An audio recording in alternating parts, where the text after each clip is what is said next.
If this spot hurts above your kneecap, then you're suffering of a knee pain called quadricepstendonitis.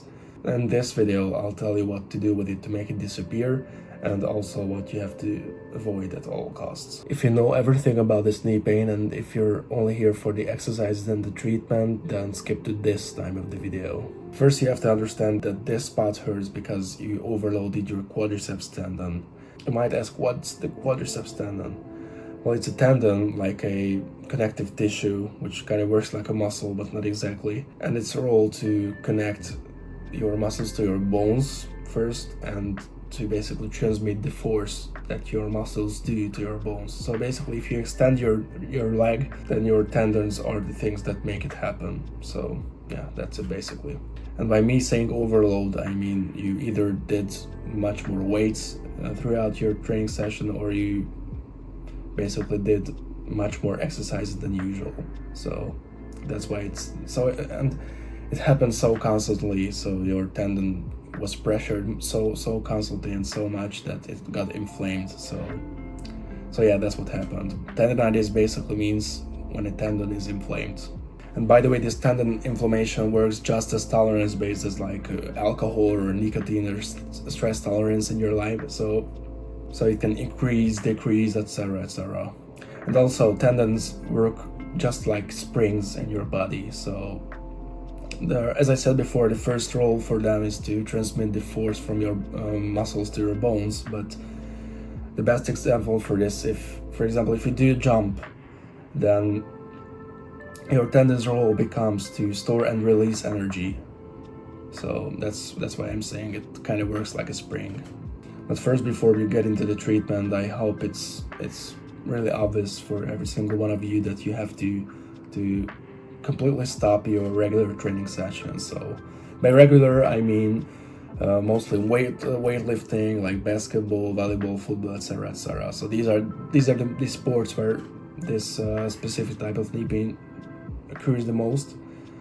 And I'm gonna talk about this later why, but so the main point is to just stop these regular training sessions and concentrate on the one that I'm gonna be talking about in a few minutes, okay? These sports, what I've just listed, contain a lot of mobilizing, a lot of sprinting, a lot of suddenly changing your directions, basically, and unfortunately, plyometrics, which I'm gonna explain in a couple of minutes, these are the exercises that pressure your tendon most, basically. So for example, doing a squat is much easier for your tendons to handle than if you do a jump or if you do like 10 seconds of sprinting or something, okay?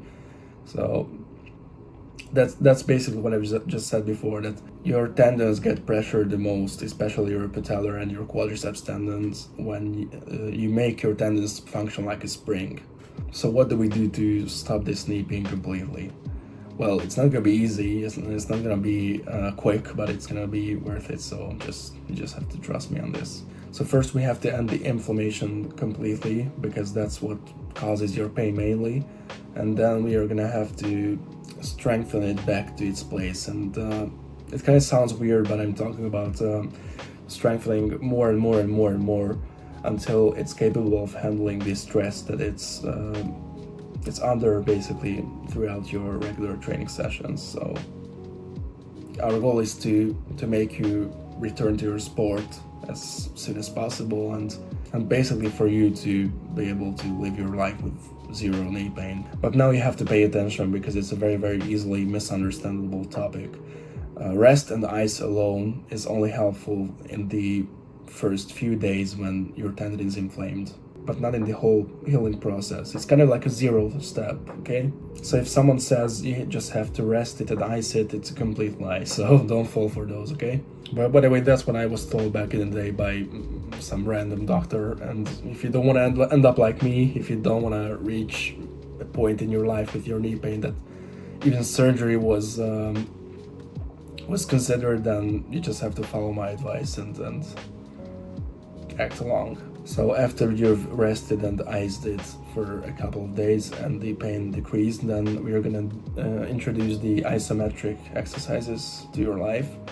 The word isometric basically means like holding a position against resistance, which, for example, wall sits are some form of this, and incline squat holds, etc. So these are isometrics. Now these exercises are going to be your foundation, which is kind of also like a 0th step. So this means that it's the beginning of the beginning phase of your recovery. Now I have 4 different variations of isometrics for you. So you can start with the first one and progress to the 4th one, because that's going to be the hardest.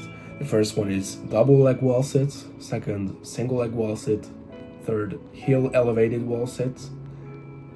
The 4th one, which is the hardest one, is the single leg seated knee extension between 90 to 60 degree knee flexion. That's the most useful tip for all of these exercises, that if you wake up the next morning with a knee pain that's like more than 4 out of 10, then you have to cut back on your training immediately, because that means you flared up your tendon, you overpressured it again, and the inflammation is coming back. So you have to just either cut back on the level, the difficulty of that certain exercise that you're doing. So the next time you should do either less reps, or less seconds, or less weight, or an easier exercise. But it doesn't really make sense here, because isometrics are very easy to do. So it's kind of going to have a meaning in the next weight phase, which I'm going to talk about, because that's where you have to really pay attention to your pain, monitoring, etc.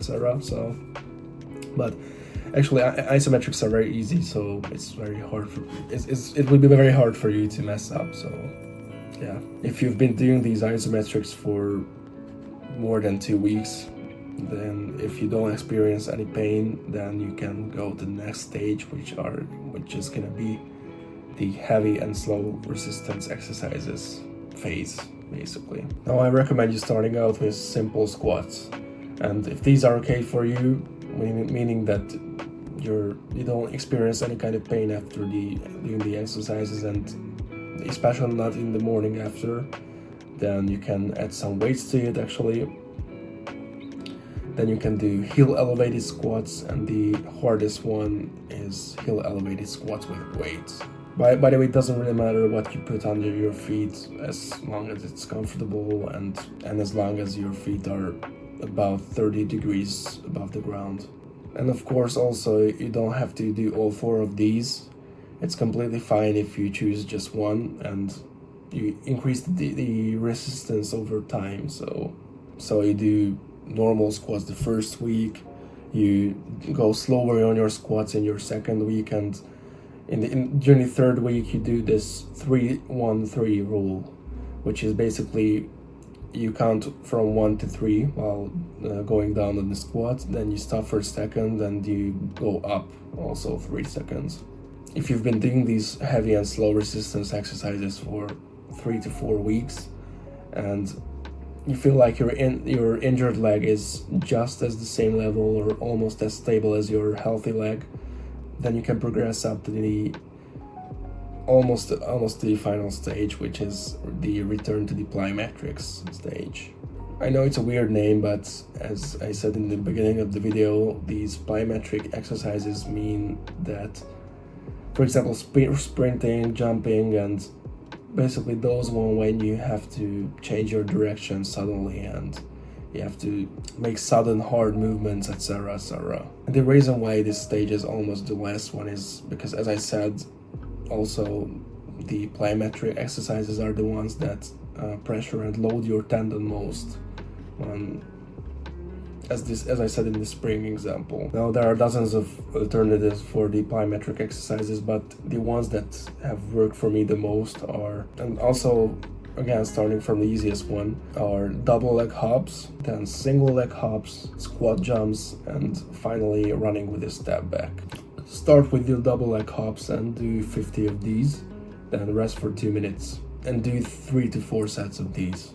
If you feel some pain during the exercises or the next 24 hours, then it's a clear sign for you to immediately go back to the previous stage, because it's very dangerous and I don't want you to mess your knees up.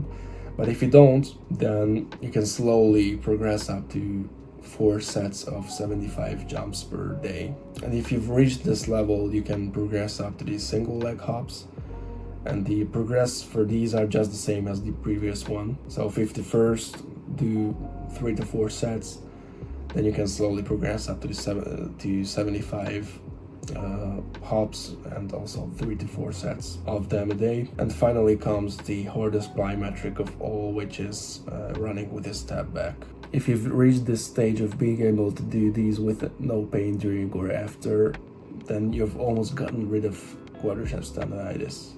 Now here comes the last stage, which is not actually a stage because you're free to return to your beloved sport.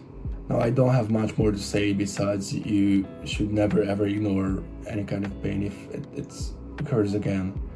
So, because if you do, then it could make a pretty bad turn to your life. So always monitor your pain, always take care of your knees if any kind of pain actually ever, like literally ever occurs during doing these sports. So make sure if you ever experience any kind of pain in your knees during your sports career, then make sure to come back to this protocol and to follow my advice on this. Now I'm glad I could help you. If you want more personalized help with not just this kind of knee pain but literally every single one of them, then just click the link in the description. And until the next video, keep your knees out of trouble and treat them like royalty.